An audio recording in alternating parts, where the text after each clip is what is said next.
Assalamualaikum and hi everyone. My name is Nurul Asyirah and I am from School of Educational Studies. I'm majoring in Physics and minoring in Mathematics. I'm first year student and in this video, I'm the presenter.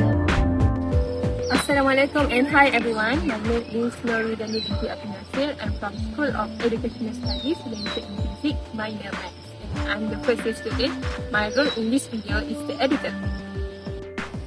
Assalamualaikum and hi everyone. My name is Nurul Hafizah Binti Zainudin. I am from School of Educational Studies, majoring in Physics, minoring in Mathematics. I'm first year student. In this video, I'm a scriptwriter. Do you know a roller coaster? A roller coaster is a carnival ride in a car that starts at a high point on a track and ends somewhat later at a lower point with lots of twists, turns, ups, downs, and maybe loops in between.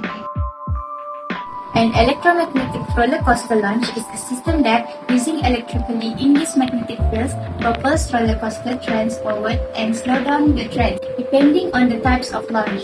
Although these launches are relatively new and are typically used with steel coaster, electromagnets are used in a variety of roller coaster types, including wooden structure. By controlling electromagnets with a computer, the magnetic field can be strengthened or weakened based on the amount of current flowing through the wire.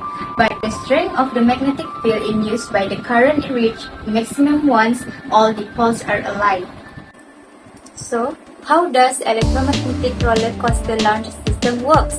The roller coaster powered by electromagnetic launch are built with metal fins on each piece, track and train that align, but do not touch as the train passes over the fin track length. Typically, a parallel pair of metal fins with a thin gap between are built on the track, while a single fin is located on the underside of the coaster train that passes between the two track fins.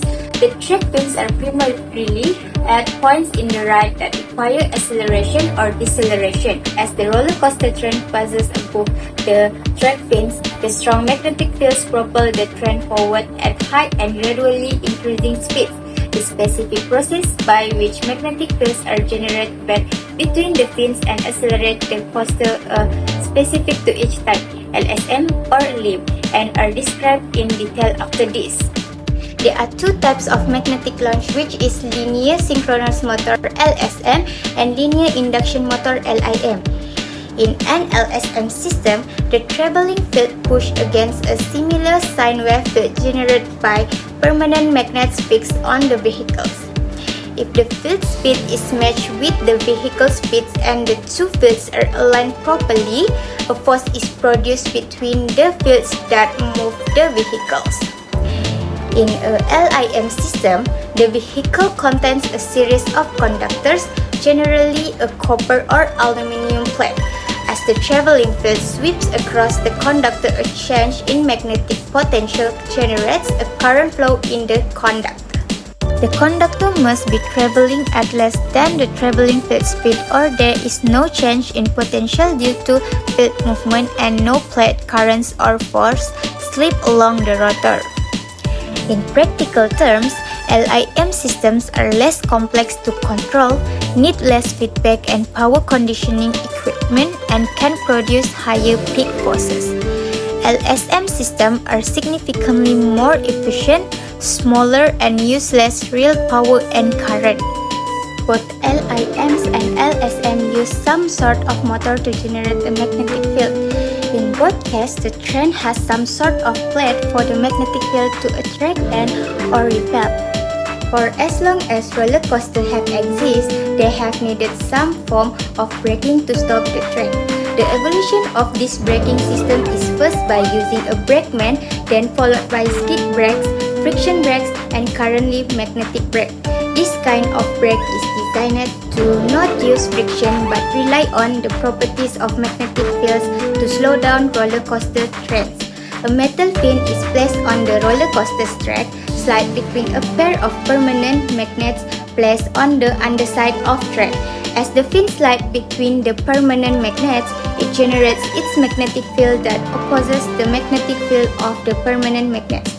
Therefore, it slows down the train This phenomena is known as eddy currents. The principle is simple enough. If you pass a conductor through a magnetic field, an electric current is generated in the conductor.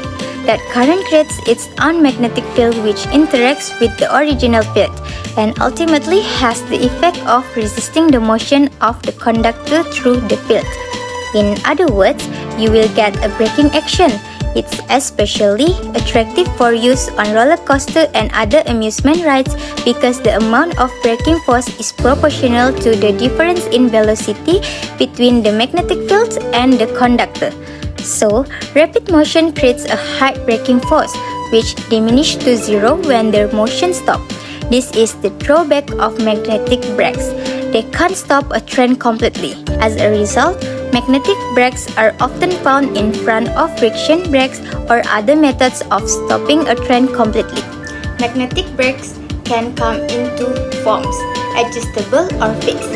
If they are adjustable, the pair of magnets or fins on the track could be lowered, either by being pulled down or rotated down, or if it is magnet on the track, one of the magnet could be pulled forwards or backwards, with the other one in the same position.